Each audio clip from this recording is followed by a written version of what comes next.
আজ আমি তোমাদের সাথে দারুণ দুটো স্ন্যাক্স রেসিপি শেয়ার করব।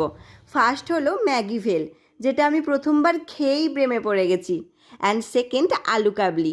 কী এমন মশলা দিলে দোকানের মতো স্বাদ এবং গন্ধে ভরপুর হবে সেটা শেয়ার করব।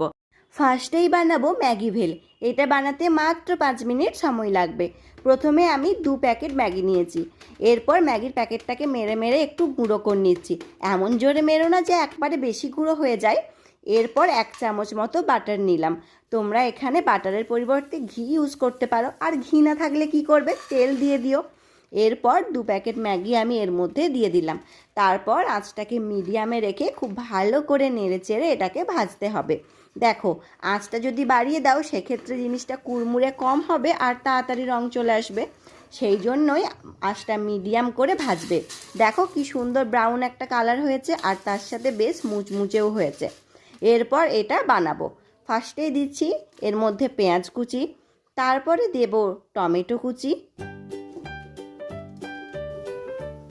এরপর দিলাম ধনেপাতা কুচি, তার সাথে দিচ্ছি ম্যাগি মশলার যে প্যাকেটটা ছিল, আমি এখানে 1.5 প্যাকেট মতো মশলা ইউজ করেছি 2 প্যাকেট ম্যাগির জন্য। দিলাম সামান্য একটু চাট মশলা, তার সাথে দেব 2 চামচ মতো টমেটো সস, এখানে শেজওয়ান সস থাকলেও দিতে পারো।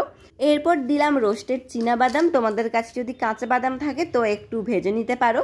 সামান্য একটু লঙ্কার গুঁড়ো দিলাম, এখানে কাঁচা লঙ্কা ইউজ করতে পারো। আর দেব সামান্য একটু লেবুর রস। আর এটার স্বাদ আরও একটু বাড়ানোর জন্য সামান্য একটু বিট নুন ইউজ করতে পারো, আর নর্মাল নুন তো প্রথমেই দিয়েছি। তারপর এটাকে খুব ভালো করে মিশিয়ে নাও। এটা মাখার সময়তেই এত সুন্দর গন্ধ বেরোবে যে জিভে এমনি জল চলে আসবে। আর দেখলে রেসিপিটা কতটা সহজ, 5টা মিনিট সময় থাকলেই বানিয়ে নিতে পারবে, দারুণ খেতে। তো চলো এটাকে সার্ভ করি।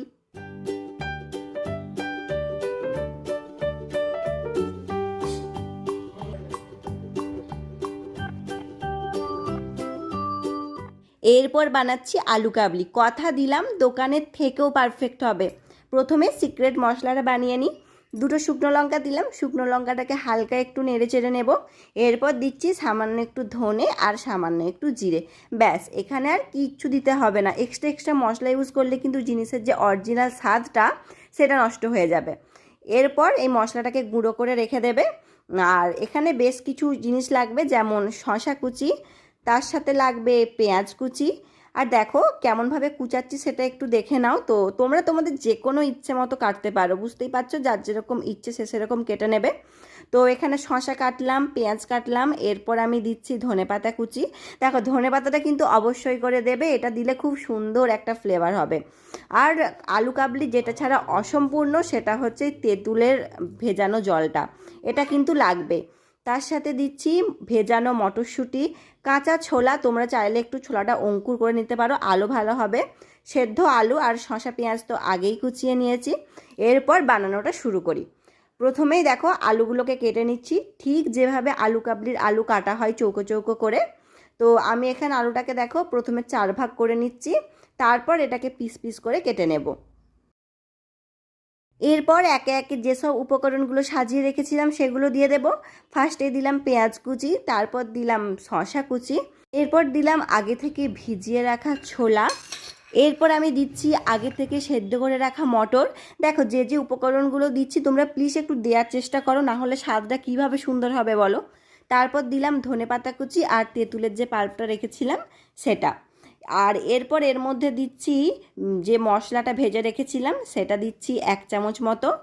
তার সাথে এখানে দিচ্ছি কাঁচা লঙ্কা কুচি, অল্প একটু লেবুর রস অ্যাড করছি, যেহেতু তেঁতুল দিয়েছি তাতে টক আছে, তো লেবুর রসটা অল্প পরিমাণ দেবে। তার সাথে আমি এখানে অল্প একটু বিট নুন দিলাম, তারপর দিলাম নর্মাল যে রেগুলার সল্ট হয় সেটা, আর দিলাম অল্প একটু চাট মশলা। ব্যাস, আলু কাবলি আমাদের সব কিছু দেওয়া হয়ে গেছে। এবার খুব সুন্দর করে মেখে নেব। সত্যি বলছি, এটা মাখার সময় এত সুন্দর গন্ধ বেরোয়, ঠিক যেরকম আমরা ছোটোবেলায় আলু কাবলি কিনে খেতাম তার যে সেন্টটা, পুরো সেম তোমরা গন্ধটা এর মধ্যে পাবে।